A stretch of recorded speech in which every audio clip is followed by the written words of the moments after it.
Hi ವಿದ್ಯಾರ್ಥಿಗಳೇ, ಈ ಒಂದು ವಿಡಿಯೋದಲ್ಲಿ ನಾನು ಮಾಹಿತಿ ತಂತ್ರಜ್ಞಾನದ ಬಗ್ಗೆ ಚರ್ಚೆ ಮಾಡ್ತಾ ಇದ್ದೀನಿ. ಮೊದಲಿಗೆ ಮಾಹಿತಿ ತಂತ್ರಜ್ಞಾನ ಅರ್ಥವನ್ನು ತಿಳ್ಕೊಳ್ಳೋಣ.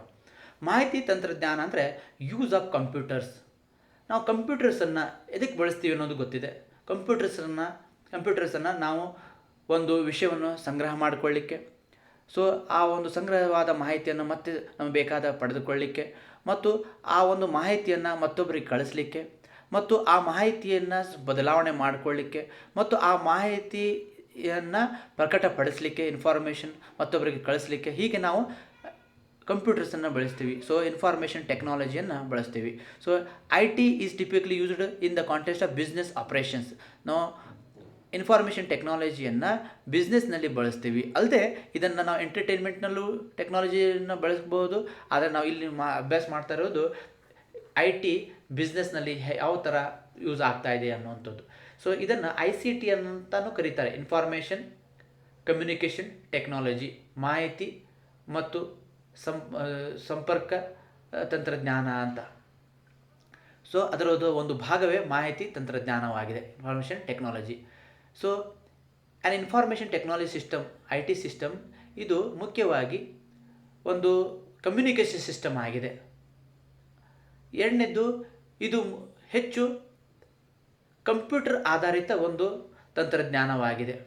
ಇಲ್ಲಿ ಮುಖ್ಯವಾಗಿ ನಾವು ಸಾಫ್ಟ್ವೇರ್, ಹಾರ್ಡ್ವೇರ್, ಹೀಗೆ ಹಲವಾರು ಅಂಶಗಳ ಇದರ ಒಂದು ಪಾರ್ಟ್ಸ್ಗಳಲ್ಲಿ ನೋಡ್ತೀವಿ. ಸೊ IT ಅಂದರೆ ಏನಂದರೆ ಇನ್ಫಾರ್ಮೇಷನ್ ಟೆಕ್ನಾಲಜಿ ಏನಂದರೆ ಇದು ಮುಖ್ಯವಾಗಿ ಕಂಪ್ಯೂಟರ್, ಇಂಟರ್ನೆಟ್ಗೆ ಸಂಬಂಧಿಸಿದ ವಿಷಯವಾಗಿದೆ.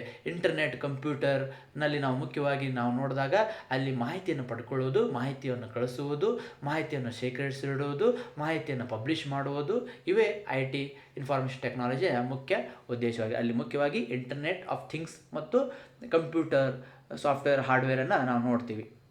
So definition of information technology, ಇದರ ಒಂದು ಡೆಫಿನೇಷನ್ ನೋಡಬೇಕಾದ್ರೆ according to information technology association of ಅಮೇರಿಕಾದವರು ಹೇಳುವ ಪ್ರಕಾರ ಇದು ಒಂದು ಅಭ್ಯಾಸ.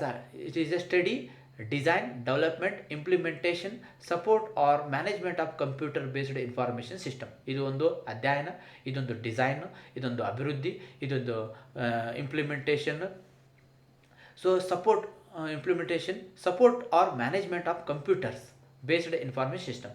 ಕಂಪ್ಯೂಟರ್ನ ಆಧಾರಿತ ಒಂದು ಇನ್ಫಾರ್ಮೇಷನನ್ನು ಯಾವ ಥರ ನಾವು ಡಿಸೈನ್ ಮಾಡಬೇಕು, ಅದನ್ನು ಅಭಿವೃದ್ಧಿಪಡಿಸಬೇಕು, ಮತ್ತು ಅದನ್ನು ಹೇಗೆ ಅನ್ವಯ ಮಾಡ್ಕೋಬೇಕು, ಮತ್ತು ಅದನ್ನು ಹೇಗೆ ನಿರ್ವಹಣೆ ಮಾಡ್ಕೋಬೇಕು ಅನ್ನೋದೇ ಏನು ತಿಳಿಸ್ಕೊಡ್ತದೆ ಈ ಒಂದು IT ಇನ್ಫಾರ್ಮೇಷನ್ ಟೆಕ್ನಾಲಜಿ ಹೇಳ್ತದೆ ಅನ್ನೋದು ಇದರ ವ್ಯಾಖ್ಯಾನವಾಗಿದೆ. ಸೊ ಇನ್ಫಾರ್ಮೇಷನ್ ಟೆಕ್ನಾಲಜಿನ ಮುಖ್ಯ ಅಂಗಗಳು ಯಾವುವು ಅನ್ನೋದು ನೋಡೋಣ. Components of information technology. Information technology is classified into many groups. ಒಂದನೇದು ಕಂಪ್ಯೂಟರ್ ಟೆಕ್ನಾಲಜಿ, ಎರಡನೇದು ಕಮ್ಯುನಿಕೇಷನ್ ಟೆಕ್ನಾಲಜಿ, ಮೂರನೇದು ಟೆಲಿಕಮ್ಯುನಿಕೇಷನ್ ಟೆಕ್ನಾಲಜಿ, ನಾಲ್ಕನೇದು ಆಪ್ಟಿಕಲ್ ಕಮ್ಯುನಿಕೇಷನ್ ಸಿಸ್ಟಮ್ಸು, ನಾಲ್ಕನೇದು ಸ್ಯಾಟಲೈಟ್ ಕಮ್ಯುನಿಕೇಷನ್ ಟೆಕ್ನಾಲಜಿ. ನಾವು ಇಲ್ಲಿ ಇನ್ಫಾರ್ಮೇಷನ್ ಟೆಕ್ನಾಲಜಿಯನ್ನು ಹಲವಾರು ಗ್ರೂಪ್ನಲ್ಲಿ ಪಂಗಡದಲ್ಲಿ ನಾವು ನೋಡ್ತೀವಿ. ಒಂದನೇದು ಕಂಪ್ಯೂಟರ್ ಟೆಕ್ನಾಲಜೀಸ್ ಅಂತ ಹೇಳ್ತೀವಿ. ಎರಡನೇದು ಕಮ್ಯುನಿಕೇಷನ್ ಟೆಕ್ನಾಲಜಿ, ಟೆಲಿಫೋನ್ಸು ಅಂತ ನೋಡಿದ್ರೆ ಟೆಲಿಫೋನ್ಸ್ ಆಗಿ ನೋಡ್ಬೋದು. ಕಮ್ಯುನಿಕೇಷನ್ ಅಂದರೆ ನಾವು ವಿಷಯವನ್ನು ಮುಟ್ಟಿಸಲಿಕ್ಕೆ ನ್ಯೂಸ್ ಪೇಪರು ಅಲ್ಲಿ ಬರುವಂಥ ಟೆಕ್ನಾಲಜೀಸ್. ಅದೇ ಥರ optical communication systems, satellite communication technology, ಹೀಗೆ ಕಂಪೋನೆಂಟ್ಸ್ ಆಗಿ ಅದನ್ನು ನೋಡ್ತೀವಿ. Information technology industry in India. Bharat ದೇಶದಲ್ಲಿ IT ಎಷ್ಟು ಮುಂದುವರಿತಾ ಇದೆ, ಹೆಂಗೆ ಬೆಳವಣಿಗೆ ಆಗ್ತಾ ಇದೆ ಅನ್ನೋದು ನೋಡೋಣ. Information technology is growing sector of the Indian economy. ಭಾರತದ ಅರ್ಥವ್ಯವಸ್ಥೆಯಲ್ಲಿ ಇದು ಇನ್ಫಾರ್ಮೇಷನ್ IT ಕ್ಷೇತ್ರ ಹೆಚ್ಚು ಮುಂದುವರಿಯುತ್ತಿರುವಂತಹ, ಬೆಳವಣಿಗೆ ಆಗ್ತಾ ಇರುವಂಥ ಒಂದು ಕ್ಷೇತ್ರವಾಗಿದೆ. Indian IT industry started by Bombay based conglomerates that entered the business by supplying programmers to global IT firms located in foreign. ಇವತ್ತು ನಮ್ಮ ಭಾರತ ದೇಶ IT ಕ್ಷೇತ್ರವನ್ನು ಬಾಂಬೆದಿಂದ ಸ್ಟಾರ್ಟ್ ಮಾಡ್ತು. ಇವತ್ತು ನಮ್ಮ ಭಾರತ ದೇಶದಿಂದ ಹಲವಾರು ಈ IT ಇನ್ಫಾರ್ಮೇಷನ್ ಟೆಕ್ನಾಲಜಿಯಿಂದ ವಿದೇಶದಲ್ಲಿ ಇವತ್ತು ಕೆಲಸ ಮಾಡ್ತಾ ಇದ್ದಾರೆ.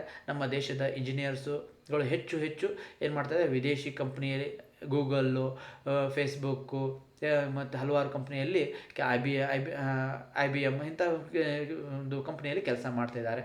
In the decade of 1970, the Indian economy was state controlled and remained hostile in the software industry. ನಮ್ಮ ದೇಶದಲ್ಲಿ 1970ರಲ್ಲಿ ಭಾರತ ಅರ್ಥವ್ಯವಸ್ಥೆಯಲ್ಲಿ ಈ ಒಂದು ಸಾಫ್ಟ್ವೇರ್ ಇಂಡಸ್ಟ್ರೀಸ್ಗಳು ಹೆಚ್ಚು ಬೆಳವಣಿಗೆ ಕಾಣ್ತು. ಆ ನಂತರ 1990ರಲ್ಲಿ ನಾವು ನೋಡ್ತೀವಿ ಈ ಒಂದು ಗ್ಲೋಬಲೈಜೇಷನ್, ಪ್ರೈವೇಟೈಜೇಷನ್ ಮತ್ತು ಲಿಬರಲೈಜೇಷನ್ನಿಂದ ಈ ಐ ಟಿ ಕ್ಷೇತ್ರ ಇನ್ನೂ ಹೆಚ್ಚು ಬೆಳವಣಿಗೆಯನ್ನು ಕಂಡಿದೆ. The Indian information technology industry has contributed lot to the enhance the status at global level. ಇವತ್ತು ನಮ್ಮ ಭಾರತ ದೇಶದ ಐ ಟಿ ಕ್ಷೇತ್ರ ಹಲವಾರು ಕ್ಷೇತ್ರದಲ್ಲಿ ಇವತ್ತು ಕೊಡುಗೆಯನ್ನು ನೀಡ್ತಾ ಇದೆ. ಇವತ್ತು ನಮ್ಮ ದೇಶದಲ್ಲಿ ಮಾತ್ರ ಅಲ್ಲ, ವಿದೇಶದಲ್ಲಿಯೂ ಕೂಡ ನಮ್ಮ ದೇಶದ ಐ ಟಿ ಹೆಚ್ಚು ಚರ್ಚೆಯಲ್ಲಿದೆ. ನಮ್ಮ ದೇಶದ ಐ ಟಿ ಹಬ್ ಆಗಿರುವಂಥ ಬೆಂಗಳೂರು ಹಲವಾರು ಸಾಫ್ಟ್ವೇರ್ ಇಂಜಿನಿಯರ್ಸ್ಗಳನ್ನು ವಿಶ್ವಕ್ಕೆ ಕೊಟ್ಟಿದೆ. ಅಲ್ಲದೆ ಹಲವಾರು ಸಾಫ್ಟ್ವೇರ್ಸ್ಗಳನ್ನು ಇಲ್ಲಿಂದ ಡೆವಲಪ್ಮೆಂಟ್ ಮಾಡ್ತದೆ. ಸೊ ಹೀಗೆ ನಮ್ಮ ಐ ಟಿ ಕ್ಷೇತ್ರ ಇವತ್ತು ಹೆಚ್ಚು ಮುಂದುವರಿದಂತಹ ಒಂದು ಕ್ಷೇತ್ರ ಆಗಿದೆ. I T enabled services types ಯಾವ್ಯಾವುದು, ಐ ಟಿ ಅಂದರೆ ಏನು ಮತ್ತು ಅವು ಏನು ಸರ್ವಿಸ್ ಮಾಡ್ತವೆ ಅನ್ನೋದು. ಇಲ್ಲಿ ಇನ್ಫಾರ್ಮೇಷನ್ ಟೆಕ್ನಾಲಜಿ ಮೂಲಕ ನಾವು ಏನು ಮಾಡ್ಕೋತೀವಿ, ಕಸ್ಟಮರ್ ಇಂಟ್ರ್ಯಾಕ್ಷನ್ ಸರ್ವಿಸನ್ನು ಕೊಡ್ತೀವಿ. ಎರಡನೇದು ಬಿಸ್ನೆಸ್ ಪ್ರೊಸೆಸಿಂಗ್ ಔಟ್ಸೋರ್ಸಿಂಗ್ ಮಾಡ್ತೀವಿ, ಬಿ ಪಿ ಒ ಉದ್ಯಮಗಳನ್ನು ಮಾಡ್ಕೋತೀವಿ. ಮೂರನೇದು ಇನ್ಶೂರೆನ್ಸ್ ಕ್ಲೇಮ್ ಪ್ರೊಸೆಸಿಂಗನ್ನು ಮಾಡ್ತೀವಿ. ನಾಲ್ಕನೇದು ಮೆಡಿಕಲ್ ಟ್ರಾನ್ಸ್ಕ್ರಿಪ್ಷನ್ನಲ್ಲಿ ಮೆಡಿಕಲ್ ಕ್ಷೇತ್ರದಲ್ಲಿ ಐ ಟಿಯನ್ನು ಬಳಸ್ತೀವಿ. ಲೀಗಲ್ ಡಾಟಾಬೇಸ್ ಒಂದು ಕೋರ್ಟ್ನಲ್ಲಿ ಕೂಡ ನಾವು ಇವತ್ತು ಐ ಟಿ ಕ್ಷೇತ್ರವನ್ನು ಐ ಟಿಯನ್ನು ನೋಡ್ತೀವಿ. ಡಿಜಿಟಲ್ ಕಂಟೆಂಟ್ ನಾವು ಇವತ್ತು ಡಿಜಿಟಲ್ ಕನ್ನಡದಲ್ಲಿ ನಾವು ಇವತ್ತು ಮೊಬೈಲಲ್ಲಿ ನೋಡ್ತೀವಿ. ಡಿಜಿಟಲ್ ಕಂಟೆಂಟ್ಗಳನ್ನು ಇವತ್ತು ನಾವು ಪುಸ್ತಕವನ್ನು ಇರದೆ ಬರೀ ಮೊಬೈಲ್ ಮಾದರಿಯಲ್ಲಿ ಇವತ್ತು ನೀವು ಓದ್ತಾ ಇದ್ದೀರಿ, ನೋಡ್ತಾ ಇದ್ದೀರಿ, ಇದು ಡಿಜಿಟಲ್ ಕಂಟೆಂಟ್.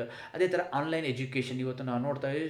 ಶಾಲೆಯಲ್ಲಿ ಬಂದು ಹುಡುಗರು ಕಲಿಯೋ ಬದಲಿಗೆ ಕುಂತಲ್ಲೇ ಎಜುಕೇಷನ್ ಪಡ್ಕೊಳ್ಳೋದು ಆನ್ಲೈನ್ ಎಜುಕೇಷನ್. ಸೊ ಅದು ಇದರಿಂದ ಸಾಧ್ಯ ಆಗಿದೆ, ಇದು ಮಾಹಿತಿ ತಂತ್ರಜ್ಞಾನ ಮೂಲಕವೇ ಅದು ಸಾಧ್ಯ ಆಗಿದೆ. ಸೊ ಹೀಗೆ data digitalisation, payroll, H R services, website services ಇವೆಲ್ಲ I T enabled ಸರ್ವಿಸ್ಗಳಾಗಿವೆ.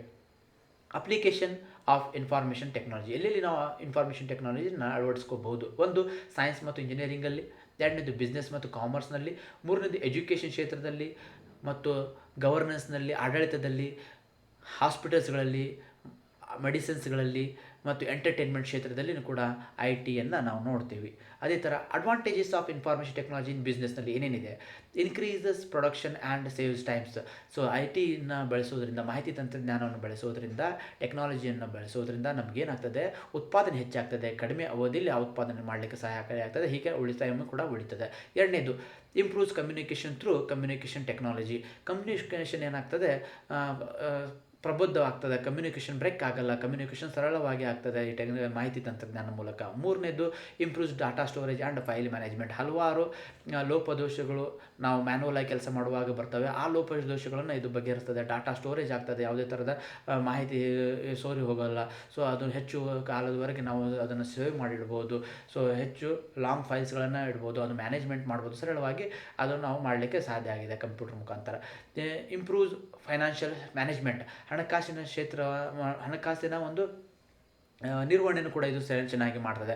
Cuts cost of operation and increases and return on investments. ಇದೇನು ಮಾಡ್ತದೆ, ವೆಚ್ಚವನ್ನು ಕಡಿಮೆ ಮಾಡ್ತದೆ ಮತ್ತು ನಮ್ಮ ಹೂಡಿಕೆಗಳ ಮೇಲೆ ರಿಟರ್ನ್ಸ್ ಕೂಡ ಹೆಚ್ಚು ತಂದು ಕೊಡ್ತದೆ. Improves business to consumer relationship.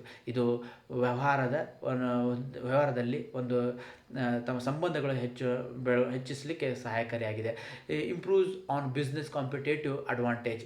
ಏನಾಗಿದೆ ಅಂದರೆ, ನಾವು ಒಂದು ಬಿಸ್ನೆಸ್ನಲ್ಲಿ ಕಾಂಪಿಟೇಷನ್ ಮಾಡಬೇಕಂದ್ರೆ ನಮಗೆ ಮಾಹಿತಿ ತಂತ್ರಜ್ಞಾನ ಹೆಚ್ಚು ಅನುಕೂಲಕರವಾಗಿದೆ. Improves innovation. ಸೊ ನಾವು ಏನಾರು ಒಂದು ಹೊಸತನದ ಒಂದು ಪ್ರಾಡಕ್ಟನ್ನು ತಯಾರು ಮಾಡಬೇಕಾದ್ರೆ, ಹೊಸದಾಗಿ ಥಿಂಕ್ ಮಾಡಬೇಕಂದ್ರೆ, ಹೊಸದಾಗಿ ನಾವು ಮಾರುಕಟ್ಟೆಗೆ ಬಿಡುಗಡೆ ಮಾಡಬೇಕಂದ್ರೆ ನಮಗೇನು ಬೇಕು, ಟೆಕ್ನಾಲಜಿಗಳ ಸಹಾಯ ಬೇಕು. Improved entertainment. ಸೊ ಎಂಟರ್ಟೈನ್ಮೆಂಟ್ ಜಗತ್ತಿನಲ್ಲಿ ನಾವು ಬದಲಾವಣೆ ತರಬೇಕಂದ್ರೂ ಕೂಡ ನಮಗೆ ಐ ಟಿ ಗೊತ್ತಿರಬೇಕು. Improved social Discovery. ಸೊ ಹೊಸ ಒಂದು ಸಮಾಜಕ್ಕೆ ಬದಲಾವಣೆ ತರಬೇಕಂದ್ರೆ ನಮಗೆ ಮಾಹಿತಿ ತಂತ್ರಜ್ಞಾನ ಬೇಕಾಗಿದೆ. ಗ್ಲೋಬಲೈಜೇಷನ್ ನಾಲೆಜ್. ಇವತ್ತು ವಿದೇಶದಲ್ಲಿ ಏನು ನಡೀತಾ ಇದೆ ಅನ್ನೋ ತಿಳ್ಕೊಳ್ಳಿಕ್ಕೂ ಕೂಡ ನಮಗೆ ಮಾಹಿತಿ ತಂತ್ರಜ್ಞಾನ ಬೇಕಾಗಿದೆ. Improved communication. ಸೊ ನಮ್ಮ ಕಮ್ಯುನಿಕೇಷನನ್ನು ಇಂಪ್ರೂವ್ ಮಾಡಬೇಕಂದ್ರೆ, ನಾವು ಇಲ್ಲಿದ್ದು ವಿದೇಶದಲ್ಲಿ ಮಾತಾಡಬೇಕಂದ್ರೂ ಕೂಡ ನಮಗೆ ಟೆಕ್ನಾಲಜಿ ಬೇಕಾಗಿದೆ. ಸೊ ಹೀಗೆ ಅಡ್ವಾಂಟೇಜ್ ಆಫ್ ಇನ್ಫಾರ್ಮೇಷನ್ ಟೆಕ್ನಾಲಜಿ ಬಿಸ್ನೆಸ್ನ ಅಂತ ಇವು ಪಾಯಿಂಟ್ಸನ್ನು ನಾವು ನೋಡ್ತೇವೆ. Disadvantage of information technology in business. ಏನು ಅದೇ ಡಿಸ್ಅಡ್ವಾಂಟೇಜ್? So implementation expensive. ಇವುಗಳನ್ನು ನಮ್ಮ ದೇಶದಲ್ಲಿ ತರೋದು ಭಾಳ ಖರ್ಚು ಆಗ್ತಾಯಿದೆ. ಸೊ ನಾವು ಈ 5G ತರಬೇಕು ಮತ್ತು 6G ತರಬೇಕು, ಹೊಸ ಒಂದು ಟೆಕ್ನಾಲಜಿ ತರಬೇಕಂದ್ರೆ ಅವು ಕಾಸ್ಟ್ಲಿ ಇರ್ತವೆ.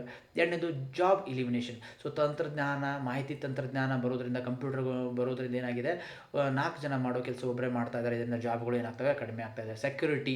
ಮೂರನೇದು ಏನಂದರೆ ಸೆಕ್ಯೂರಿಟಿ ಬ್ರೀಚ್. ಈಗ ತಂತ್ರಜ್ಞಾನದ ಅಭಾವದಿಂದಾಗಿ ನಮಗೇನಾಗ್ತಾ ಇದೆ, ಹಲವಾರು ಸೈಬರ್ ಸೆಕ್ಯುರಿಟಿ ಪ್ರಾಬ್ಲಮ್ಸ್ಗಳು ಬರೋದು ನಾವು ನೋಡ್ತಾ ಇದ್ದೀವಿ. ಸೊ ಸೆಕ್ಯುರಿಟಿ ಭಾಳ ಒಂದು ಸಮಸ್ಯೆಯಾಗಿ ನಾವು ಈ ಒಂದು ಮಾಹಿತಿ ತಂತ್ರಜ್ಞಾನ ಬಳಸುವಾಗ ನಾವು ಕಾಣ್ತೀವಿ. ಸೊ ಇಂಟರ್ನೆಟ್ ಸೆಕ್ಯುರಿಟಿ ಇಶ್ಯೂಸ್, ಅದೇ ಥರ ಇಂಟರ್ನೆಟ್ಟು ಕೂಡ ಸೆಕ್ಯೂರ್ ಇರಲ್ಲ. ಕೆಲವೊಂದು ಸಲ ಮಾಹಿತಿ ಸೋರುವಿಕೆಯನ್ನು ನೋಡ್ತೀವಿ. ಫಾಲ್ಟಿ ಪ್ರಾಡಕ್ಟ್ಸ್ ಆ್ಯಂಡ್ ಡುಪ್ಲಿಕೇಶನ್ಸ್, ಕೆಲವೊಂದು ಸಲ ಡುಪ್ಲಿಕೇಟ್ ಆಗುವಂಥದ್ದು ನೋಡ್ತೀವಿ. ಸೊ ಮಾಹಿತಿ ತಂತ್ರಜ್ಞಾನ ವನ್ನು ಕಾಪಿ ಮಾಡುವುದನ್ನು ನಾವು ನೋಡ್ತೀವಿ. ಸೊ ಪ್ರೈವೇಸಿ ಇರಲ್ಲ, ನಮ್ಮ ಮಾಹಿತಿ ಸೋರಿ ಹೋಗುವುದು, ಮಾಹಿತಿ ಮತ್ತೊಬ್ಬರಿಗೆ ಶೇರ್ ಆಗುವುದು, ಹೀಗೆ ಆಗ್ತಾ ಇರೋದ್ರಿಂದ ಇಲ್ಲಿ ಪ್ರೈವೇಸಿ ಇಲ್ಲ ಅಂತ ನಾವು ಹೇಳ್ತೀವಿ. ಸೊ ಇವೆಲ್ಲ disadvantage of information technology. So current issue ಏನಿದೆ ಮಾಹಿತಿ ತಂತ್ರಜ್ಞಾನದಲ್ಲಿ ಅಂದರೆ ಸೆಕ್ಯೂರಿಟಿ ಮತ್ತು cyber security. So cyber security ಅಂದರೆ ಇಂಟರ್ನೆಟ್ನಲ್ಲಿ ಬರುವಂಥ ಸೆಕ್ಯೂರಿಟಿ ಏನು ಸಾಮಾನ್ಯವಾಗಿ ನಾವು ನೋಡ್ತೀವಿ. ಸೈಬರ್ ಸೆಕ್ಯೂರಿಟಿ ಅಂದರೆ ಇವತ್ತು ನಾವು ಒಂದು ಹಣದ ವ್ಯವಹಾರ ಮಾಡ್ತೀವಿ. ಸೊ ಆ ಹಣ ಆ ಒಂದು ವ್ಯಕ್ತಿಗೆ ಸರಿಯಾಗಿ ಮುಟ್ಟಿದೆಯೋ ಇಲ್ಲೋ, ಹಣ ಒಂದು ದೋಷ ಆಗ್ಬೋದು. ವ್ಯವಹಾರ ಮಾಡುವಾಗ ಇಂಟರ್ನೆಟ್ ಮುಖಾಂತರ ನಾವು ಆನ್ಲೈನ್ ಶಾಪಿಂಗ್ ಮುಖಾಂತರ ನಾವು ಮಾಡುವಾಗ ಸರಿಯಾದ ಮಾಹಿತಿ ನಮಗೆ ಸಿಗದೇ ಇರುವುದು, ಇವೆಲ್ಲ ಸೈಬರ್ ಸೆಕ್ಯೂರಿಟಿ ಇಶ್ಯೂಸ್ ಆಗಿದೆ. ನಮ್ಮ ಹಣ ದೋಚ್ಕೊಳ್ಳೋದು, ಸೊ ಇವೆಲ್ಲ ಏನಾಗಿದೆ ಸೈಬರ್ ಸೆಕ್ಯೂರಿಟಿ ಇಶ್ಯೂಸ್ಗಳಾಗಿವೆ. ಇವು ಕರೆಂಟ್ ಇಶ್ಯೂಸ್ ಇನ್ ಟೆಕ್ನಾಲಜಿ ಅಂತ ನಾವು ಕಾಣ್ತೀವಿ.